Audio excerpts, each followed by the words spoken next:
Let's move on. And the Kenya Private Sector Alliance is on one of the bodies concerned by the recent implementation of the 16% value-added tax on petroleum products, saying it will increase cost of transport and an increase in cost of households.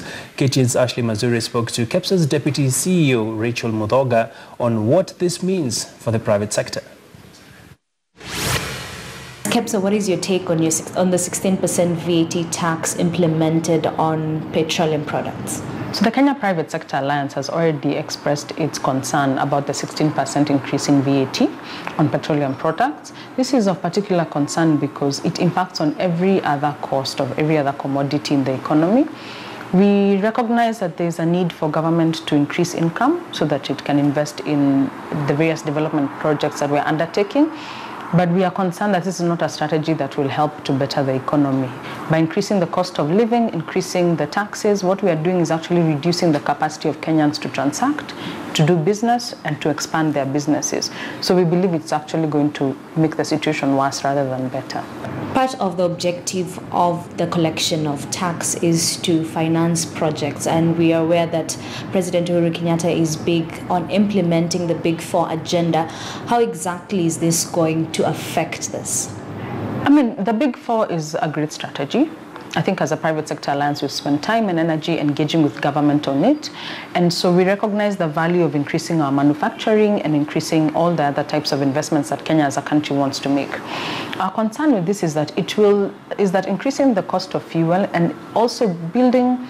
It's important to note that this increase is also coming upon a number of other increases that the economy has had to accept recently. Yeah. Rental income tax, capital gains tax, a number of products that did not have taxes on them that now have taxes being levied on. So we also have to recognize that this is part of a trend. And so we don't believe that this trend is actually going to support the Big Four, because one of the challenges is if you increase the cost of production, then you make us as a country uncompetitive. We are less likely to attract external investors, but also Kenyan businesses are less likely to grow their production because the cost of production is so high. And as long as we continue to face not only increased costs of production in Kenya, but also diminished access to markets in the region and outside, then we are not, even if we are not likely to, one, grow that manufacturing, or two, we will not have markets for the products that we are actually going to produce. So we believe that there's a need to relook at this strategy and look at what can be done instead to support industry.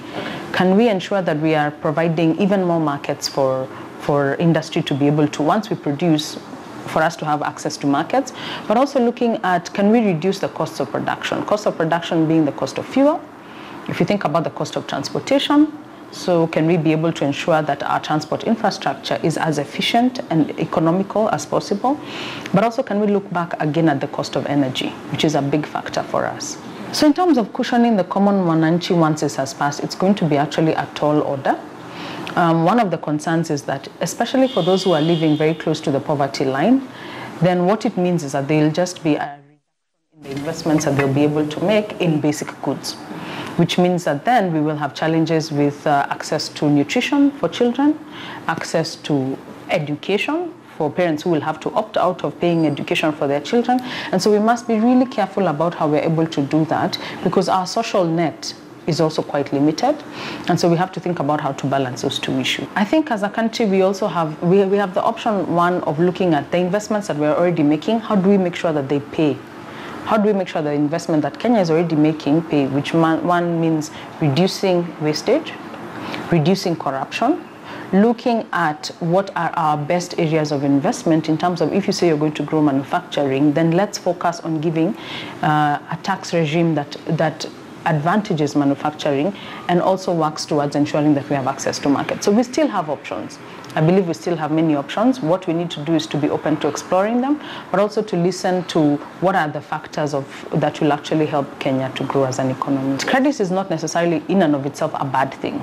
What is important is determining that if I'm going to take this loan, if I'm going to get into this debt, what am I investing it in, and how will I be able to then repay this debt to ensure that I'm in a balance?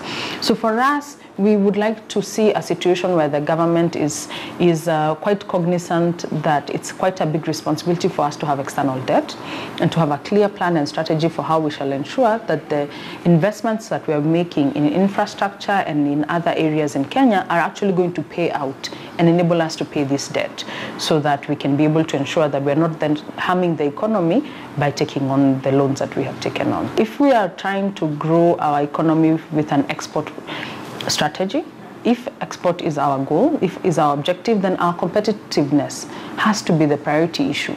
It has to be the priority issue, and competitiveness can never be achieved through increasing taxation on basic goods.